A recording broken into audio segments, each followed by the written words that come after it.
Awu, webhuta uBhekizwi. Yebo. Kumuntu osukethi nje, hayi le ndoda lena hayi ngeke. Ikhohlakele nje yona noma inosathana. Uthini kuyena? Hayi mina ngike ngithi usathane umqaphele kuqala ukuthi umbiza ngani. Uma ngabe uzothi usathane uyisitha sikaNkulunkulu, kusho ukuthi vele uphika ukuthi iBhayibheli likhona ngoba konke ngikhuluma ngako mina ngikhuluma ngoba ngithathela khona la eBhayibhelini. Uma sikhuluma ngeBhayibheli bese ngikuvulela isahluko ngikutshela ukuthi iBhayibheli lithi bese uyayifundela wena buzuthi nginosathane futhi usathane iBhayibheli uma ngabe kunjalo. Hawu madoda, ayi wayihluba udlubo khasini. Awu kahle. Ngelinye ilanga la wathi uzokuvula amanye athinta nokukhohlakala into ezifana nomkhuba engahloniphisekile kahle ngokwesethu. Yebo, kunjalo impela. Hayi usho khona uyakhumbula futhi ukuthi ngake ngathi kuwena ngelinye ilanga uma ngikhuluma ngeBhayibheli ngikhuluma ngalo ngqo njengoba linjalo, anginezeli lutho, anginciphisi lutho, ngiliveza njengoba linjalo. Kule ncwadi ngaphinda futhi ngakutshela ngathi uma ngabe ngiyifunda okwazi ukuthi uma uthatha iBhayibheli linjengoba amazwi eBhayibheli ngiwathathe ngawafaka kuyona le ncwadi ukwenzela ukuthi kube lula nakuyena futhi umlaleli nombukeli mangabe isesandleni sakhe ayifunde bese mhlambe ngakuse usendaweni yokusebenza ngakube mhlambe ukude nale iBhayibheli kodwa ngamhla ehlangana nalo noma ekwazi ukuthola ithuba lokuthi alifunde abese eyayiphenyela yena wabone lamazwi engikhuluma ngawo awuthi nje ngivele ngigijime ngihambe ngekona atholakala kule ncwadi indida yeBhayibheli isahluko 19 ke la chapter 19 isahluko sakhona ke sithi ukungcola encwadini engcwele. Ake ngiqale nje mhlambe lapha encwadini kaLeviticus 20 verse 11 la kuthiwa khona umuntu olala nomkayise wambulile ubunqunu bukayise bobabili bobulawa nokubulawa igazi labo libe phezukwalo. Uma usufunda uGenesis 35 verse 22 uthola ukuthi kuzothiwa kwathi uIsrayeli esehlala kulelozwe uRuben waya walala noBilhaz noBiliha nxese noBiliha isancinza sikayise. Hawu kusho ukuthi ubheka kanjani ke la lo mfana walala nonini omncane wala noma umncane wakhe. Iphinde futhi incwadi yabahluleli isitshela ukuthi uSamson njalo kwakumehlulela omkhulu kabi wesizwe sakwaIsrayeli nowethenjwe kakhulu eyiphiko nje namandla nesandla sokuphosa sikaNkulunkulu. Ithi le ncwadi yabahluleli 16 verse 1 uSamson waya eGaza wabona lapho isifebe wangena kuso. Incwadi esho kanjalo. It is febe. Angithi uyeza nginezeli lutho ngoba ngade ngisho futhi anginciphisi lutho.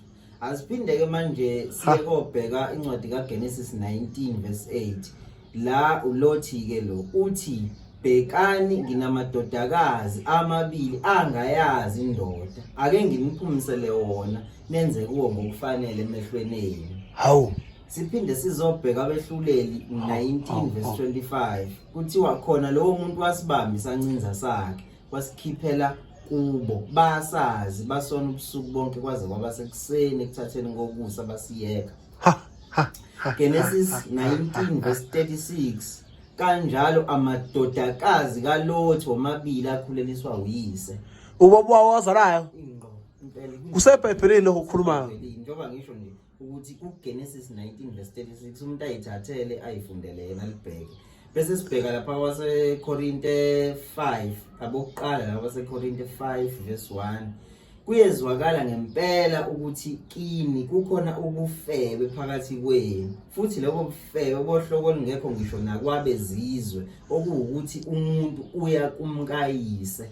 Hawu Samuel wesibili 16 verse 22 bamisela uAbsalom itendo phahleni lwendlu. Absalom wangena kuzo izancinza zikayise emehlweni abo bonke abakwaIsrayeli.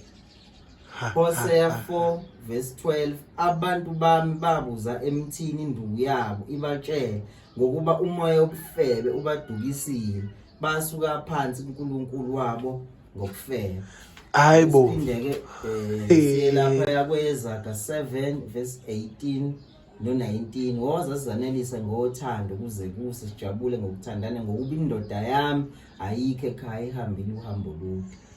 awungiphindela lapho kule woza sizanelise ngothando kuze kuse sijabule ngokuthandana ngokuba indoda yami ayikho ekhaya ihambile uhambo olude.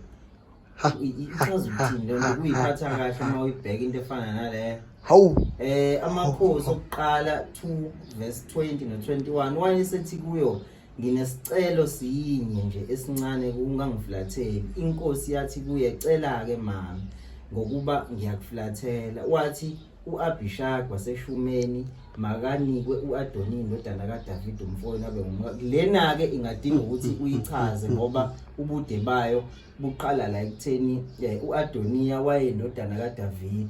Kodwa lo Adoniya njoba ayecela uAbishag waseshumeni wayecela ukunikwa yena kusho ukuthi lokho kwakuzokuba yini kwakuzokuba ukuthi ungena umkayise. Uma umncane wakhe futhi loyo. Umncane wakhe lo. Hayi iBhayibheli lelo. Linjalo. Manje ngicela ukubuza nje umbuzo omncane ungakaqedi. Le ncwadi le itholakala lapha kuze umuntu ngoba nje manje abantu bayafisa ukwazi lamagama lezi wahlunge wasuwaqoqa kanjani bazofisa ukuyithola lencwadi le. Yeah. Le ncwadi ke itholakala kalula nje ukuba no 250 rand kuphela bese uyabheka lapha uzobheka mangabe sesiqedile ukukhuluma uthole inamba namanje ngayisho ngithi 0798061823 usixhumane ukwazi ukuyithola le namba. Siyakwazi futhi nokusebenzisa uphep ekuthumelaneni kwethu inamba ifinyelele kuwena mangabe useduze kwaseThekwini noma ngabe kuthiwa uphakathi khona eThekwini siyakwazi ukuxhumana sinikane incwadi siphinde futhi siyithole kuDokotela Bhekizwi Sazelo. Uyathola futhi ngendlela efanayo sengichaze ngayo.